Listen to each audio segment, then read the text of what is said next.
and 5th shloka of 7th chapter. Bhumirapo nalo vayuhu mano buddhireva cha iti yamme inna prakritirashtadha apareyamitastvanyam prakritim vidhi me param jiva bhutam mahabhago yayedam dharyate jagat. Krishna spoke about the different categories of nature, lower nature, that is Prakriti, Bhumirapo, Nalo, Vayuhu, Mano, Buddhirevacha. That is the Pancha Mahabhutas. Apart from that, Manas, Buddhi, Ahankar. 5 plus 3, all put together, he said 8. 8 sections are there in this Prakriti or nature. Then in the 5th shloka, he says that beyond this, better than this, or superior than this lower nature is my higher nature. Prakritim, that is apareyam itastvanyam, prakritim vidhi me param. Param, my another Prakriti is there. That is better or superior than this lower Prakriti or lower nature, which is Jiva Bhuta Mahabhago Yayedham Dharyate Jagat, because of which all the jivas are existing in this world, and this world is sustained by that, by the higher Prakriti, higher nature. I would like to go a little more deep in this, as some people long back had asked me about it. It is a little bit difficult to understand. I'll explain it in a manner which I know. In case you are able to understand, well and good.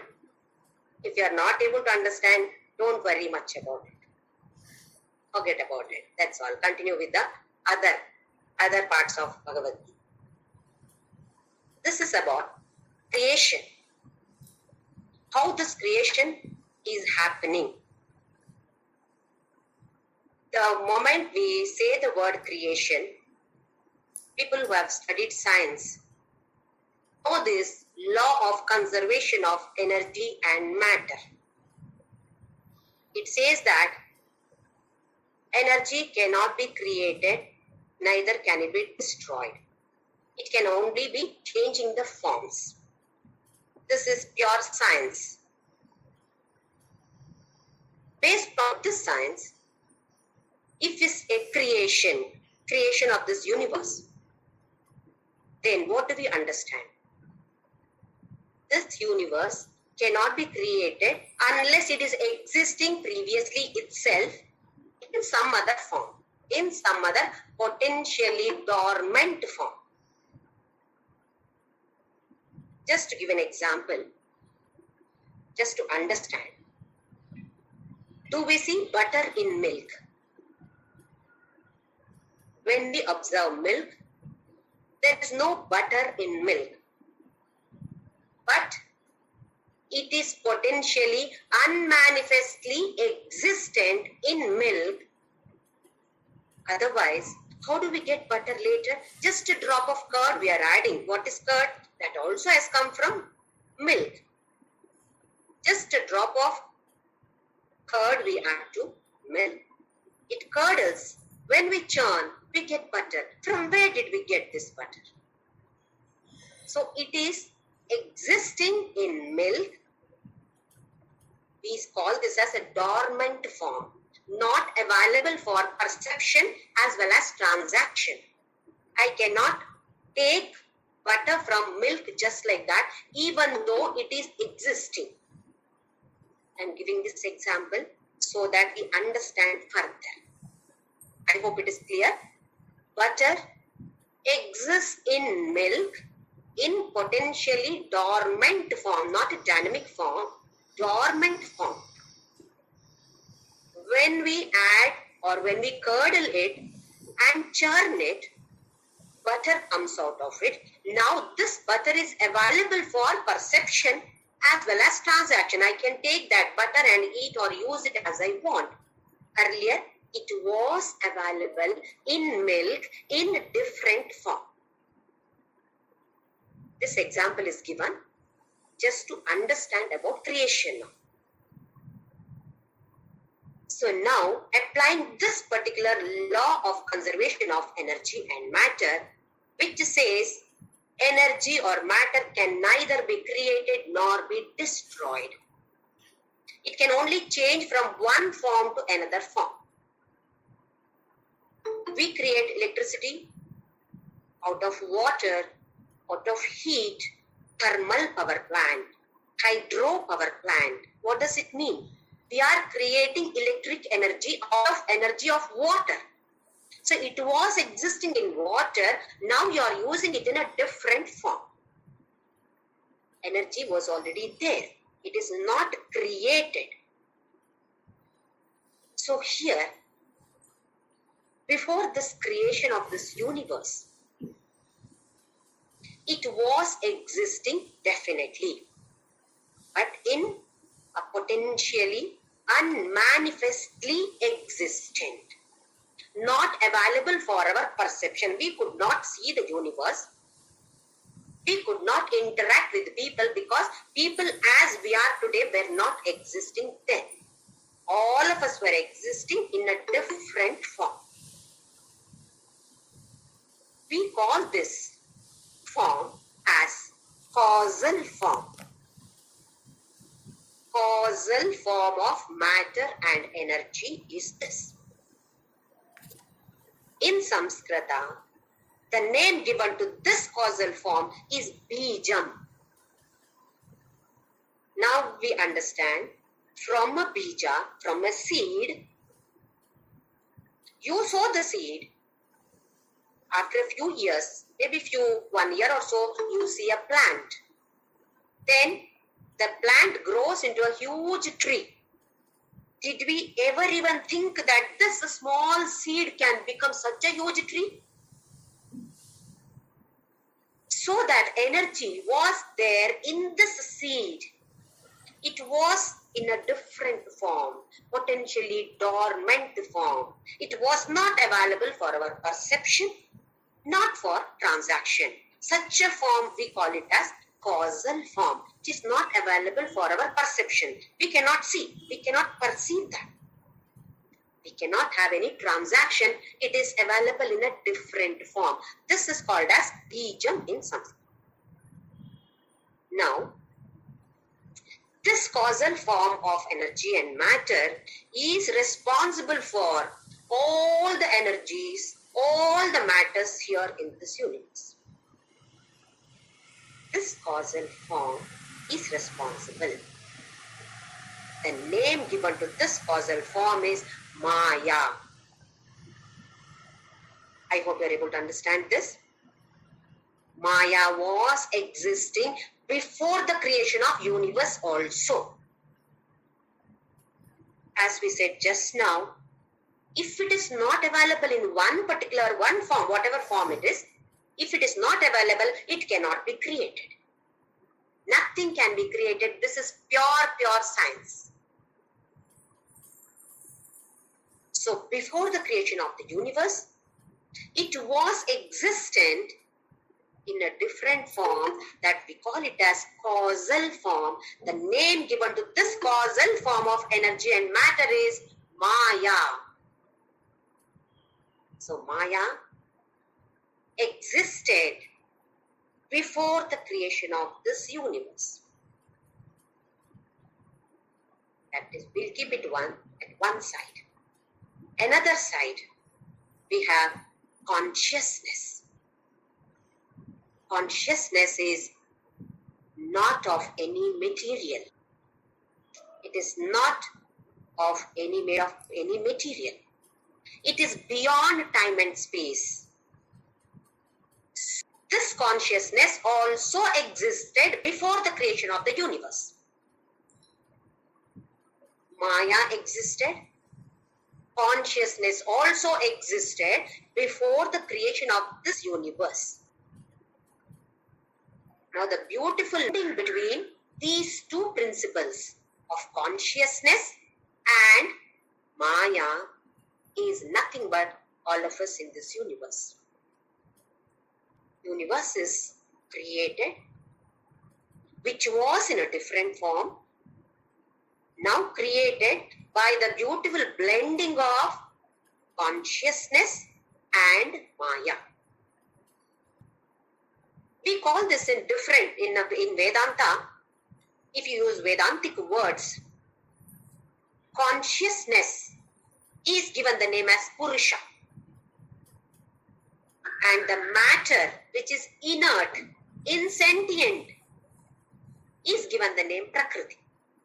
Purusha does not mean male, gentleman, no. It is not men nor women. It is Purusha. We are also Purusha only.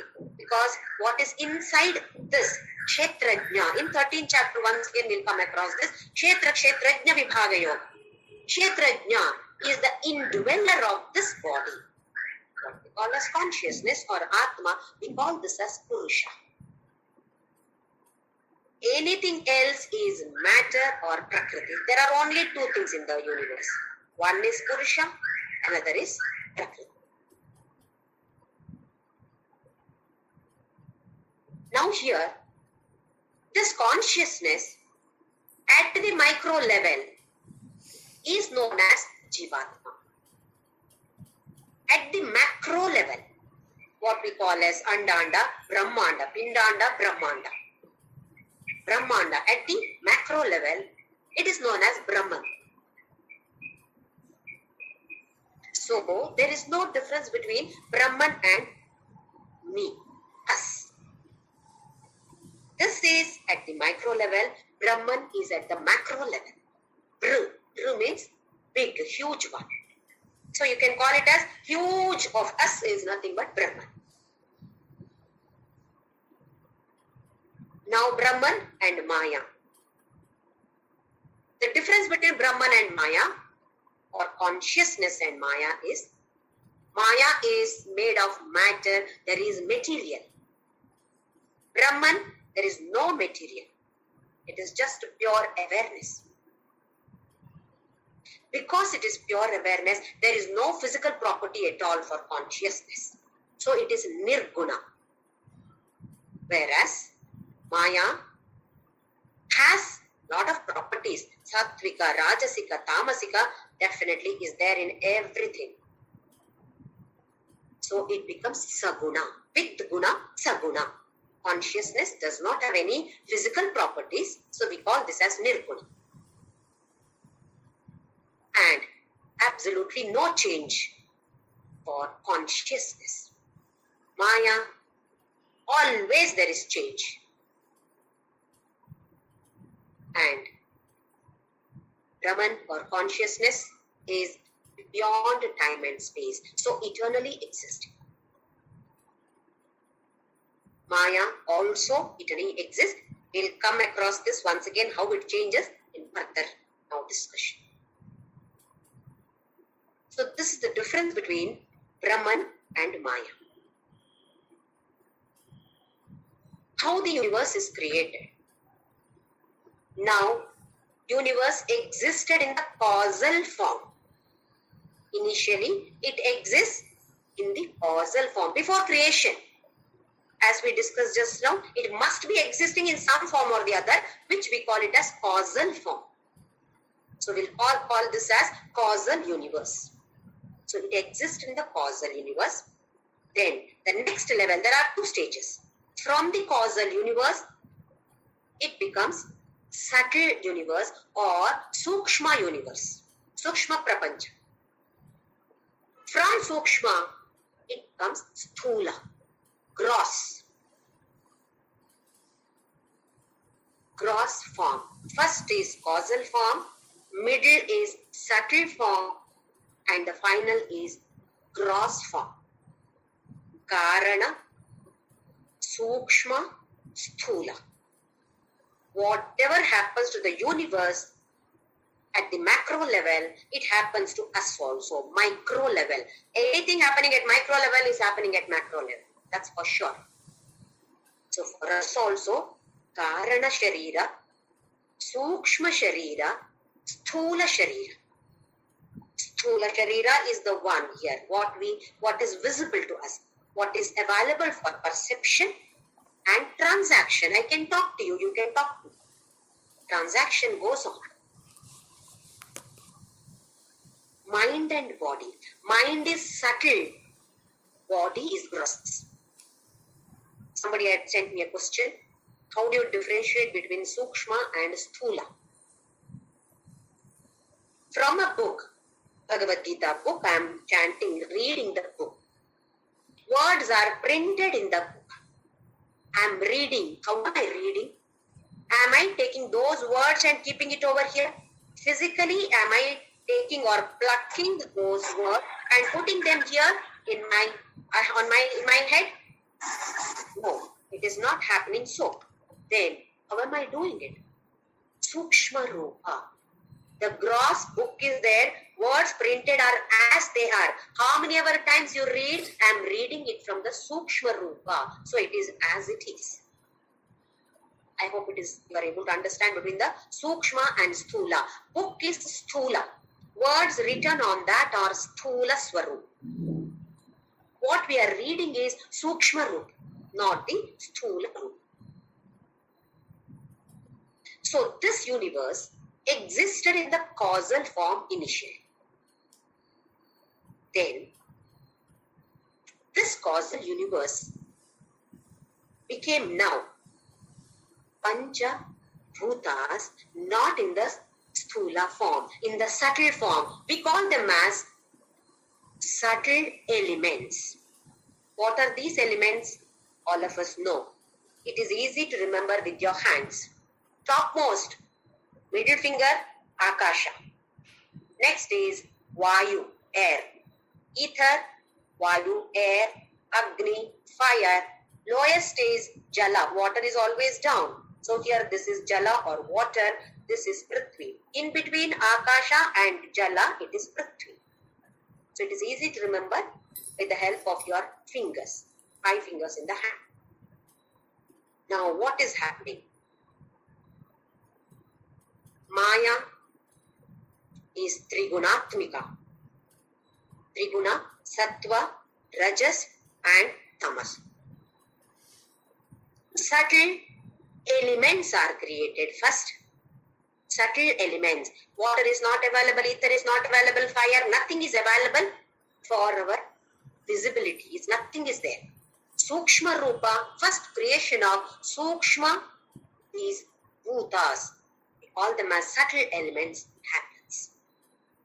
And each subtle element, remember, Sthula has not happened. First it is Sukshma Rupa has to happen first.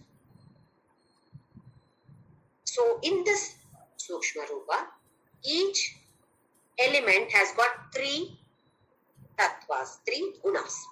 Akasha has 3 guna, Sattvika, Rajasika, Tamasika. Vayu has 3 guna, Sattvika, Rajasika, Tamasika, and so on. All the 5 elements have got, each has got 3 gunas. So altogether 5 multiplied by 3, 15 such elements will exist. Elements in the sense, elements with the different gunas. Now, in the first stage, Sattva guna of each subtle element, Sattva guna of Akasha, Sattva guna of Vayu, Sattva guna like this, only Sattva guna is picked up. And our Jnanendriyas, Sukshma Rupa creation takes place. Picking up only the Sattva of all the different, once again, subtle elements, not the Sthula, not the physical form, subtle form. From the subtle elements, Bhutas, Sukshma Bhutas, our Sukshma Jnanendriyas, ears are not there, nose, all these are not there, but the Sukshma Rupa starts creation, taking place. Then, all the 5 elements, Sattva Guna is picked up together and they form our Antakarana. Mano, Buddhi, Ahankara, Chitta. These are known as Antakarana. Manasu, Buddhi, Ahankara and Chitta. Mano, Buddhi, Ahankara, Chittani Naham. The first shloka of Atmashakti. So this Antakarana happens by picking up the Sattva guna of all the subtle bhutas. So now, Jnanendriyas, Sukshma Rupa is ready. Antakarana, Sukshma Rupa is ready. Next stage is Rajoguna of all the five again. Action oriented. Rajas is always action oriented. So Rajoguna of each one. Separately, all these are picked up. And our Karmendriyas, Sukshma Rupa formation takes place. Karmendriyas, Vak, Pani, Padav, Nachopasthapayu. If you remember Atma Shabda, very easy to remember the Karmendriyas, Jnanendriyas. Vak, Pani, Padav, Chopasthapayu. Connected with the subtle bhuta, subtle elements. Karmendriyas, once again I repeat, Sukshma Rupa only, Sthula Rupa is not formed. Only Sukshma Rupa formation takes place. Then, Rajoguna of all these are picked up together. All the subtle elements, Rajoguna is picked up together. Individually, Karmendriyas are formed. Collectively, Pancha Pranas are formed. We know the Pancha Pranas. Prana, Apana, Vyana, Udana and Samana. This Sukshma formation takes place. So when we observe now, our Sukshma Sharira is ready. If it is our Sukshma Sharira, it is as well as the Sukshma Sharira of the universe. So from the causal form, the Sukshma form or the subtle form is ready now. It is yet to be totally manifested. Only in the subtle form it is ready now. Next stage comes now. Tamo guna or tamasa guna of all these subtle elements. Now we move on to the sthula form, physical form, gross form. For that, tamo guna of each one is mixing up with the other. For example, ether, tamo guna of akasha is mixed up with tamo guna of all the other four elements in a particular proportion. There is a particular formula for this mixing. This process of mixing is called as panchikaranam or grossification. In Sanskrita, the name is panchikaranam. All these five elements get mixed up in a different format, using a different formula. It is like in the Sukshma Rupa, every subtle element was completely different. It is like eating banana separately, grapes separately, mosambi separately, or any other fruit individually I am eating. Now the grossification takes place like making a salad. All these are mixed up together. When these are mixed up together, when the panchikarana takes place, gross universe is ready. Gross body is also created in this format. Micro level, macro level, there is no difference. This is small, that is big, that's all. Creation is the same. Now, from the causal universe, subtle universe is created. From the subtle universe, now the gross universe, physical universe is ready. Subtle means it is not available for our perception and transaction. Sthula, gross means it is available. I can see, I can talk, or I can make use of that particular object. Or in the universe, I can see the world. In the Sukshma world, it is nothing is visible. It is available. It is not visible. So when we leave this body is gross. Body is perishable. Anything that is gross is always perishable.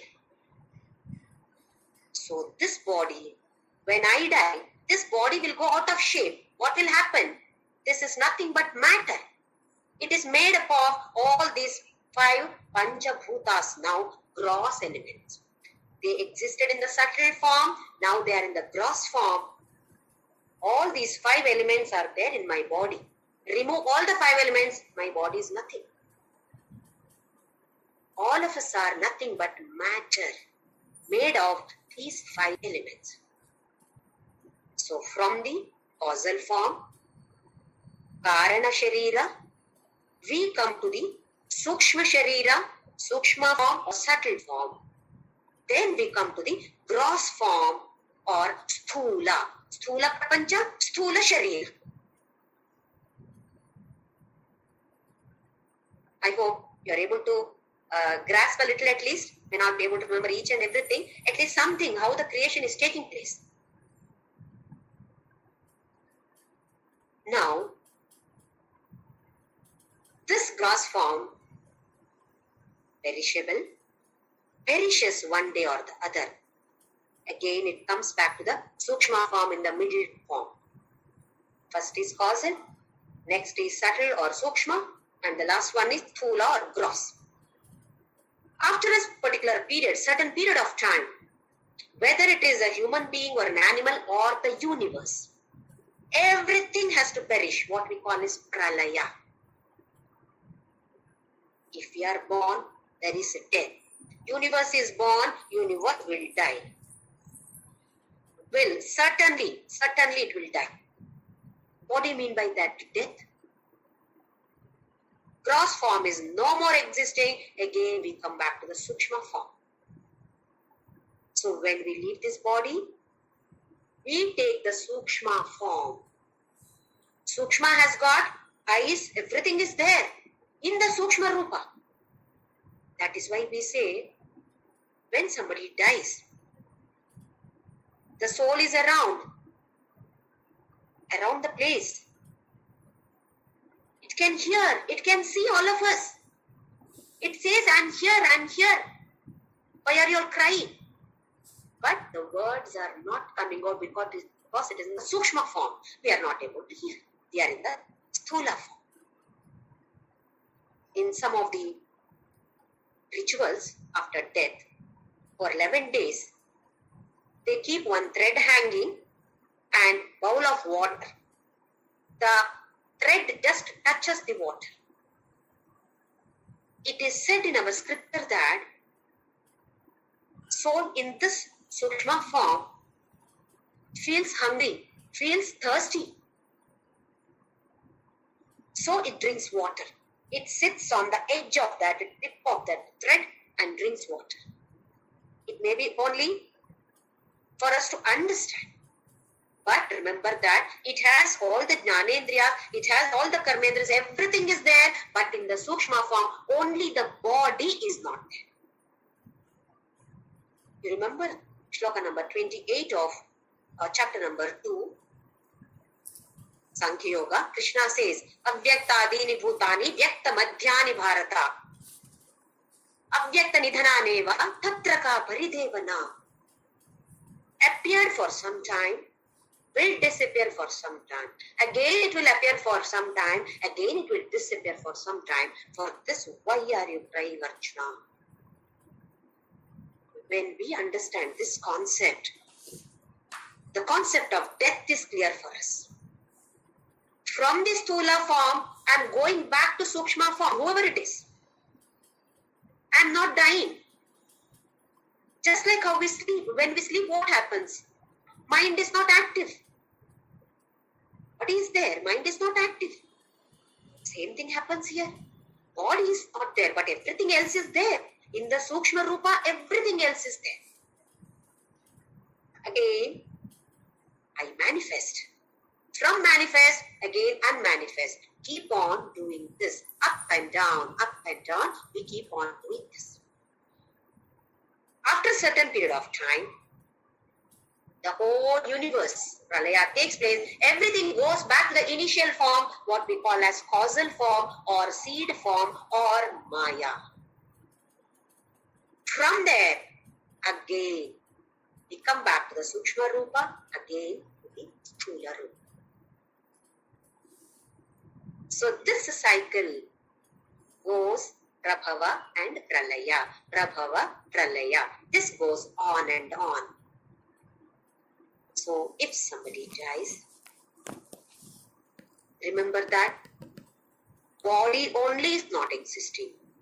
He or she is not available to me to see or transact, that is talk or do anything. Otherwise, he is existing. He or she is eternal. When we understand this concept, there is no more weeping, no crying, no sorrows about that person who died. How can I help that person to move forward? Our aim is to reach Krishna's feet. Cross over, Sukshma Sthula, I don't want, enough of this. Go back. Go back to him. So we must help that individual to merge in this cosmic energy. We call Krishna, Maya, whatever the name that you give, Devi, Lalita, any name that you give. It is only a form that we are giving a name to. How do we help? Now we know these vasanas are coming with the Sukshma Swarupa. My Sukshma Sharira, vasanas are attached to it. It is attached over here. So I am taking birth again with the same vasana. With which vasana? With what vasana did I leave the world? Did I exit the world? With the same vasana I come back to the world. In a different form. Vasanas will not change. It will remain the same. So we all are here to exhaust this vasana, burn our karmas. We are here to burn our karmas. So in case we face some tough situations, we should not worry about it. I am burning my karma. Let it be over. If that is over, then now I know how to create good vasanas or no vasanas. No vasana in the sense, I am doing all my actions with no selfish motive at all. Where there is no selfishness, it is moksha. Little bit of selfishness is there, come back. So balance sheet should be zero. Even if you do any karma, when you do with the niswartha seva, niswartha bhava, vasana is not there. That is why we discussed in one story earlier. Whatever you do, that is not important. With what intention you do, that is important. One lady put her saliva on Shivalinga. The intention was good because there was a poisonous spider which fell on the Shivalinga. So her intention was that this is a medicine for the poison. She saw Shiva there. So she felt that like how I protect my child. If at all that spider had gone on my child, what would I have done? I would have applied my saliva. I wouldn't have bothered whether it is saliva or whatever it is. I would have applied so that he gets cured. See, the action is not important. With which bhava that we are doing, that is important. Similarly, what we chant, I don't say that it is not important. I don't say that it is not powerful. Definitely it is powerful. But with what bhava you are chanting, that is more important. With the love for God that we chant, that becomes extremely powerful. Look at all the saints. So serene they are. So peaceful they are. We sit just with them for a few minutes. We also get that serenity. Why does it happen? It is so powerful. Because they are not selfish. They don't have any selfishness at all in them. Zero. What about us? Every action is selfishness, self-oriented. Me and my family, my family, my family only. Others, we are not including in that circle. So we all should try to move out of this circle or make a bigger circle. Try to love everybody, have concern for everybody. Now we know we have to go back one day or the other to the Sukshma Swarupa. If you want to get back from this Sukshma Swarupa to, then Yajna Manobhava is 100% necessary. Niswartha is 100% necessary. Devotion is necessary. And by having the knowledge, it is possible for us. So as Shankaracharya said, Bhagavadgita from first shloka to the last shloka is Jnana Yoga only. Initially, we say that Jnana Yoga is a person who is rationally thinking. Rational in his thinking. Bhakti Yoga is a person who is more heart-oriented, love-oriented. Karma Yoga is for a person who is action-oriented, body-oriented. They are not parallel paths. They are all interwoven. Now we have little bit knowledge of something. Now bhavana is more. That is more devotion. We know how to transform a karma into karma yoga. So we blend all the three together. To reach final stage is only, final goal is only that. Whether you do this way, this way, this way, it is final stage. Goal is only one. Destination is only one. So why not we blend all this together? Do all actions with the Yajna Manobhava. Have lot of love for God. Intense love for God. Bhakti Yoga. Knowledge. Try to acquire knowledge when and wherever possible. If it goes beyond this, leave it. No problem. God knows when it should be. You should be able to understand that He only knows. So He says here that I am the creator. I am the creator of everything. Whether it is causal form, Maya. Maya is His creation. He only has created Maya. Because of that, we have come forward here. So we say Maya, Maya, Maya, nothing but causal form.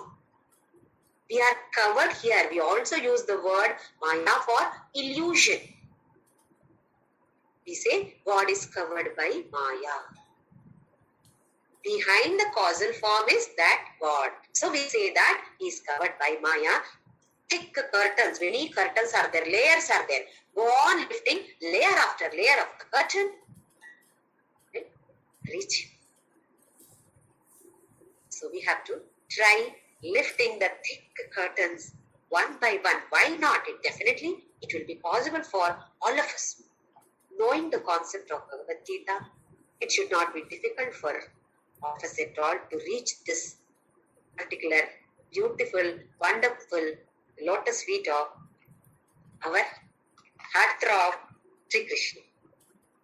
So with this 4th and 5th shloka, explanation of in a deeper form, since somebody had asked, and I wanted to explain in this way, causal form, subtle form, and gross form. So now all of us are available in the gross form. When we exit the world, we will live in the Sukshma form, subtle form. We will be existing. Only the body is destroyed. Body goes back. Like how you demolish a building. Assume that your house is there. It was in the same place. Earlier, your grandparents had built a house. But you felt that it is very old model. I want something new. Toilets were somewhere far away, outside the house. Now it is not possible. Now I want the toilets also inside the house. I want this, I want that, etc., etc. So you demolish that building. Building was constructed with the brick or cement or some other material, wood, etc. was there. You demolished.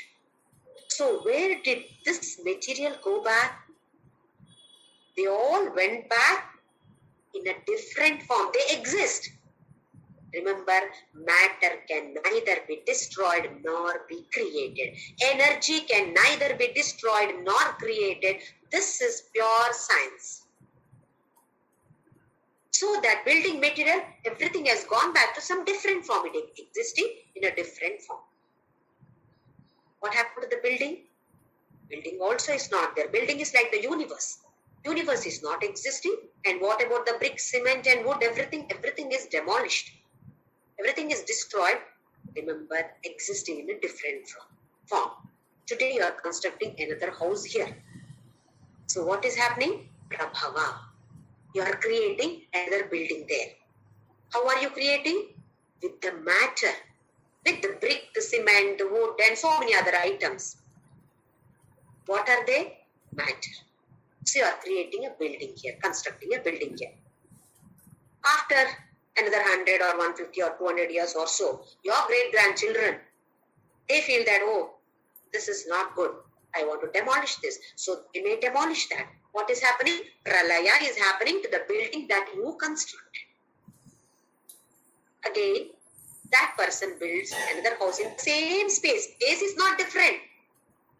Space is the same. Please remember, space, there is no change. It is the same space. In the same space, once again the building comes. Again, it is destroyed. Prabhava, pralaya. Prabhava, pralaya. It goes on and on. Who is the creator? Through Maya, Parabrahma is the creator.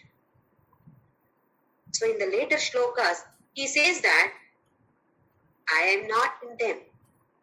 Is he there in that building? He is not there. So he beautifully says in the later shlokas, let us explain when we come to that shloka. We'll move on to the next shloka. Shloka number 6. Etadhyonini bhutani sarvani tyupadharaya aham krishnasya jagataha prabhava pralayastatha. Etadhyonini. Etadyonini. Yoni. These are the Oms. What are they? Bhutani. For all the here, Bhuta means everything existing in the world, living as well as non-living things. Sarvani Bhutani iti upadharaya. These two are the Oms. What are the two Oms? One is Maya, another is consciousness. Remember that only these two. Maya is causal form, seed form, bija form, and other one is consciousness, awareness, Atma. Atma is dynamic, sentient. This Maya is in sentient in the potential form, not a dynamic. Just to give another example, electricity is available. Different electrical gadgets are available. You have fan, light, fridge. Assume that these three are there in our house. If only electricity is there, what will you do? Gadgets are not there. No bulb, no fridge, no, nothing is there. What will you do with electricity? Nothing can be done. Same way, bulb is there, fridge is there, other gadgets are there, electricity is not there. No energy. Electricity means it may be solar energy, whatever it is. No energy is available. What will you do with those gadgets? Waste of the gadgets if energy or electricity is not available.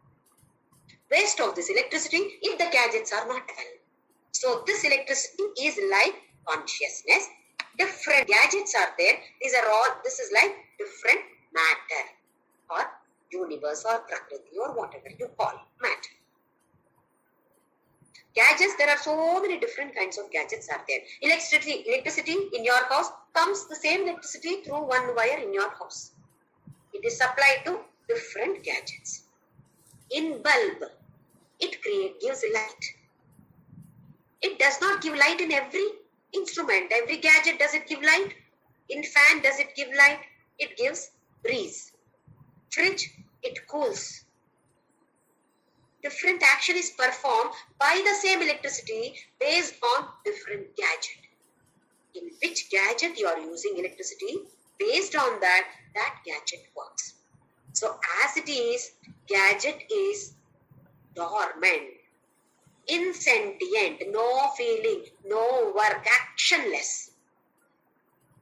This is dynamic, but it needs, by itself it cannot do anything. Atma consciousness cannot do by itself anything. It needs a field for its expression. What is that field? Matter. So that is why we said blending, beautiful blending between Maya and consciousness is nothing but the universe and we. So here he says, these are the only two ohms. What are they? Lower nature of me, higher nature of me. Lower nature is nothing but Prakriti, he says here, and higher nature is consciousness. So, etat yonini, two ohms. Sarvani bhutani, or everything that is existing in this world, there are only two garbhas, only two ohms. Iti upadharya, understand Arjuna, there are only two ohms. Aham krishnasya jagataha, prabhavaha pralayaha tatha. Aham, I am. Krishnasya, Krishna is whole. It is not Krishna, remember? Krishna is different. Krishna is attractive, attraction. Krishna. Krishna is whole. All together, Krishna. Krishnasya jagataha. Whole universe put together. I am the one. Prabhavaha pralayaha. I am the one who is creating this. I am the one who is destroying this. I am everything. I am the one behind all this, behind the screen. I am the director. These are different ohms. Where am I? I am behind these yonis also. So two ohms. One is consciousness, which is dynamic, changeless, no matter at all. That is no material in it at all. Eternally existing. Whereas this Prakriti or Maya, we call this, always change is there. That is why body, always there is change. Soul, awareness, consciousness, there is no change. So we are also made up of these two. Inside, Atma is there. Outside, matter is there. That is why Kshetrajna and Kshetra, this body is known as Kshetra. Atma is known as Kshetrajna. One who knows about this body is known as Kshetrajna. Jna means having the knowledge. Having the knowledge of Kshetra is Kshetrajna. Or Purusha. Indweller is Purusha. Outside it is Prakriti. It is nothing to do with the male and female. It is only the concept of male and female, not the body-wise what we Strilinga, nothing of that, Purusha or Stri. Because Purusha, a name we use generally for men. Here it is not so. We are also Purusha. That is why we say Purushottama, Uttama Purusha. We can give this name Purushottama for Sita also. It does not mean Purusha means man. It is Purusha means consciousness. Next shloka, shloka number 7. Matta parataram nanyat kinchidasti dhananjaya mai sarvamidam protam sutre manigana iva. All the shlokas he keeps on saying I or me or in me. There are hardly in this 7th chapter, there are hardly 2-3 shlokas where he does not talk about himself. Now again he says, Mattaha parataram, better than me, more than me, Mattaha parataram, nanyat kinchidasti dhananjaya. Nothing is superior to me. I am the supreme. Mattaha parataram na anyat kinchidasti. Even smallest thing is not there, which is above me, which is superior to me. Then, Mani sarvam idam protam sutre maniganaiva. All these are woven like all the different gems or money, pearls. How we make garland of pearls, mala, necklace of pearls. What do? We pass a thread through a hole in the pearl, whatever the size of the pearl. For a particular necklace, we prefer of the same size or small ones, then bigger ones, first bigger ones, then small ones. Okay, whatever the size, The thread does not say, I will not go. It will go, provided there is a hole. So every pearl has got a hole, and thread is passed through the hole of the pearl, each pearl, and all of them are standing together. This is how he holds the universe. In everything there is consciousness. Just like that is what he says, Sutre Maniganaiva. Sutra is the thread. Thread passed through the pearls. Is the thread visible? Only the pearls are beautifully visible in the necklace that we wear. Thread is not visible. We can't even make out that there is a thread. That thread is Krishna. He says, I am like this thread. I am not visible. What is visible? These forms are visible. Forms of the pearls are visible. Thread is not visible. I am. Sutre, my sarvam idam protam. All are woven through me. Just like all the pearls in a mala or a garland, cluster of gems, you can say. So he is the one who is holding all of us by having something common. What is that common thing? Consciousness. That is, he himself, he says, I am the thread. So whenever we see a pearl chain, we must remember this. Oh, thread is not visible. I am looking at the pearls of the lady. That lady is such a beautiful pearl necklace she is wearing. Yes, externally it is a pearl chain, pearl necklace. The thought should come with this particular shloka immediately. How are these pearls standing together? Can they stand by themselves? No. There is an invisible thread. How important that thread is. Remove the thread, cut the thread. Pearls are scattered. You don't have the necklace at all. But we are giving more importance to these pearls. We are not giving any importance to the thread behind. Because it is invisible to us. So we are not giving any importance. So Krishna says, focus on this thread, that is me. So next time, whenever any one of us sees a pearl necklace, anybody else is wearing, you are going attending a reception, see a lady wearing a beautiful pearl necklace or any crystal necklace for that matter, immediately thought should come, oh, Krishna is behind this in the form of thread. This is how we can connect. We relate the Bhagavadgita in our lives and connect ourselves with Krishna. Enjoy looking at that pearl chain. But behind that, what is the tattva behind that pearl chain? Is the God concept, Krishna concept. So let us focus on that. Next shloka.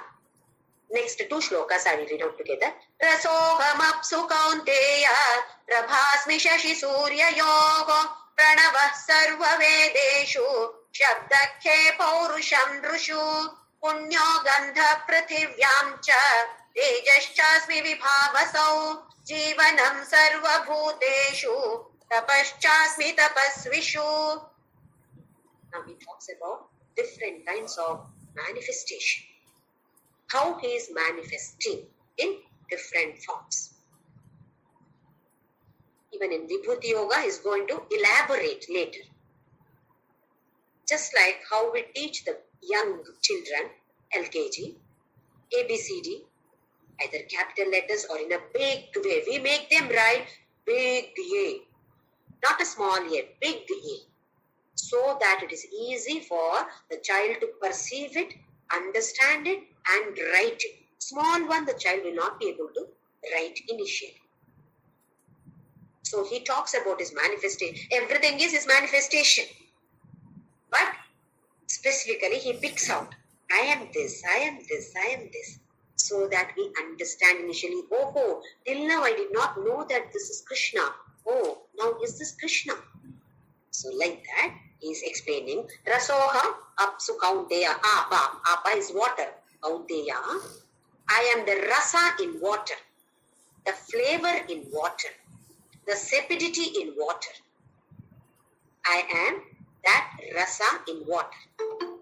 Even though we say water is tasteless, People who drink different kinds of water in different places know the value of the taste of water. So there is rasa in water. Rasoham apsu apa is water. In water, I am rasa aham. I am that rasa. Prabhasmi shashi surya yoho. Shashi and Surya, sun and moon. I am Prabha, the radiance in Shashi and Surya. Pranavaha sarva vedeshu. I am the Omkara. I am that Omkara Nada in all the Vedas. Shabda Ke, Ka. Ka is ether or Akash. In space only we hear the sound. In vacuum we cannot hear the sound. I am the Shabda or the Nada or sound in ether. Paurusham Nrishu. Virility, Purushatva in Purusha. Does not mean only men. It includes females also, women also. Nru means Manushya. And virility in Purusha. Punyo Gandhaha Prithivyamcha. In Prithvi or earth. And the nice fragrance. When it rains, we know the smell. What a beautiful smell of this earth or mud. That punya gandha, fragrance, divine fragrance of the earth. Who's that? I am the earth. I am the fragrance of the earth. Tejas chasmi vibhavaso. In this Agni, vibhavasa is Agni. In Agni, I am the Tejas. Jivanam sarva bhuteshu. I am the Jiva in sarva bhutas. And tapaschasmi tapasvishu. In all the tapasvis, ascetics, I am that tapas. I am that power in each and every sadhaka. So he gives different examples so that we understand. Water is him. The rasa in water also is him. I am Prithvi. The gandha, the fragrance of Prithvi is also me. I am Shashi and Surya. Radiance of Shashi and Surya is me. So many different forms, different ways, he explains to us how he is manifesting. So that we look at him, look at particular water. Oh, take bath, water. What is this water? Krishna. Drink water. Tasty water. What is this taste? Krishna. Sun. Beautiful rays of sun. Krishna. So like this, everywhere, try to see him in everything also. Same thing he is going to explain later again in the 10th chapter, Vibhuti Yoga. So we were able to complete only a few shlokas today because of this explanation of creation. Let us chant Ramna.